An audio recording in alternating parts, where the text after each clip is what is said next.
Melissa, você não precisava me lembrar, Klein murmurou por dentro. Ele sentia uma dor latejante na cabeça. A quantidade de conteúdo que Klein esqueceu não era considerada muito, mas também não era insignificante. A entrevista era em 2 dias, então como ele encontraria tempo para compensar isso?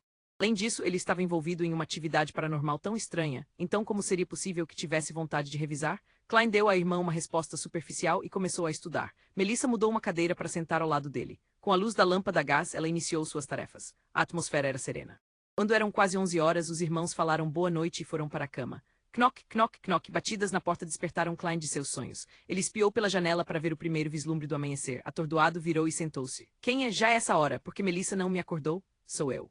Dunsmith, respondeu um homem com uma voz profunda do lado de fora da porta. Dunsmith, não o conheço. Klein desceu da cama e balançou a cabeça enquanto caminhava em direção à porta. Ele abriu a porta para ver o inspetor de polícia de olhos grisalhos que conheceu no dia anterior, parado na frente dele. Houve algum problema? Klein perguntou alarmado.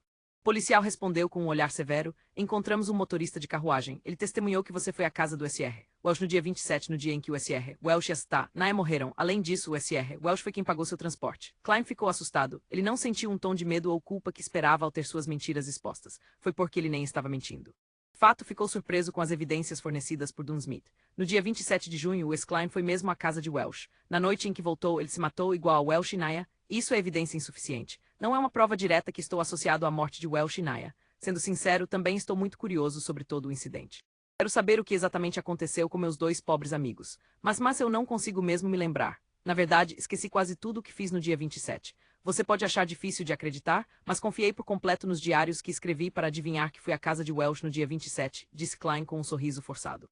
Você com certeza tem grande coragem mental, falou Dunsmith enquanto assentia. Ele não mostrou um traço de raiva nem de alegria. Você deveria acreditar em mim. Klein olhou direto nos olhos e disse. Estou dizendo a verdade, claro, apenas parte dela. Dunsmith não deu uma resposta imediata. Ele passou o olhar pela sala antes de dizer devagar, Sr. Welsh perdeu um revólver. Eu acho que deveria ser capaz de encontrá-lo aqui. Certo, Sr. Klein, de fato, Klein enfim entendeu de onde o revólver veio. Um pensamento brilhou em sua mente e ele chegou ao veredicto final em um instante. Ele levantou as mãos no meio do caminho e retirou-se, deixando um caminho aberto. Então sinalizou no beliche com o queixo, atrás da tábua da cama.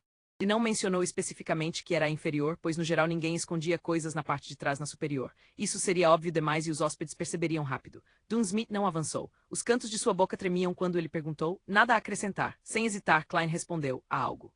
Ontem, quando acordei no meio da noite, percebi que estava deitado na minha mesa com um revólver ao meu lado. Havia uma bala na esquina da sala. Era como se eu tivesse cometido suicídio.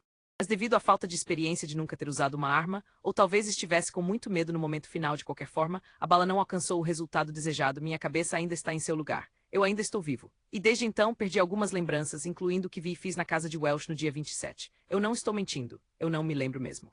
Por uma questão de ser eliminado como suspeito e de se livrar de todos esses eventos estranhos ao seu redor, Klein explicou quase tudo o que aconteceu, exceto a transmigração e a reunião. Além disso, Klein teve cuidado com suas palavras, permitindo que cada frase fosse passível de amenização. Por exemplo, não revelou o fato de que a bala atingiu seu cérebro, mas apenas mencionou que não alcançou o resultado desejado e que sua cabeça ainda estava em seu lugar. Para outros, essas duas declarações podem parecer transmitir as mesmas ideias, mas na realidade eram como giz e queijo. Dunsmith ouviu em silêncio e disse, isso corresponde ao que eu supusera.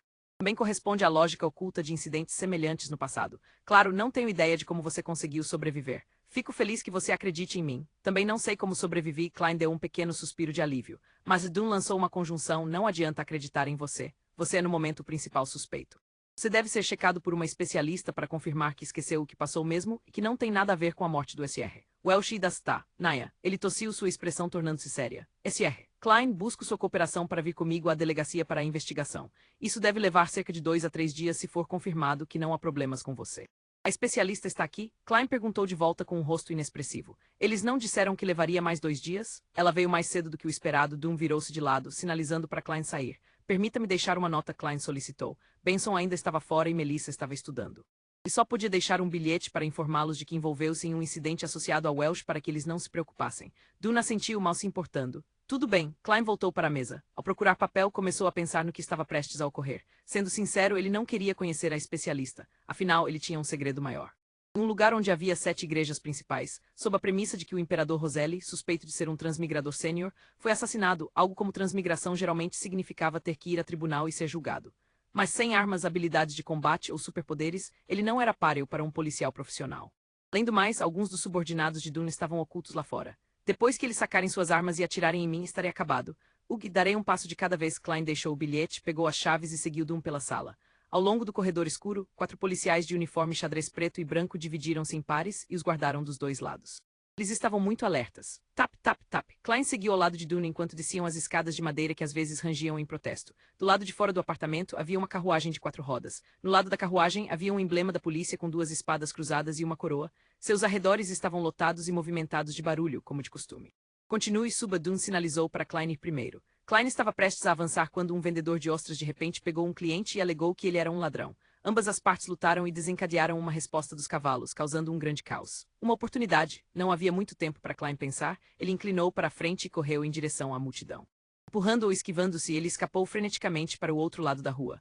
No momento, para não encontrar a especialista, ele só poderia prosseguir indo ao pier fora da cidade, pegando um barco pelo rio Tussock e fugindo para a capital Backlund. A população era maior lá, facilitando a ocultação.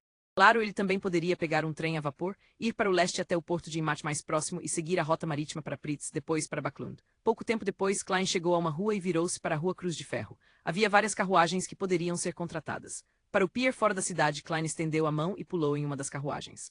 Ele pensou com clareza nas coisas. Em primeiro lugar, ele tinha que enganar a polícia que o perseguiria. Uma vez que a carruagem estivesse a uma distância adequada deles, ele pularia sem hesitar. Tudo bem, o motorista da carruagem puxou as rédeas. Clop, clop, clop, a carruagem deixou a Rua Cruz de Ferro.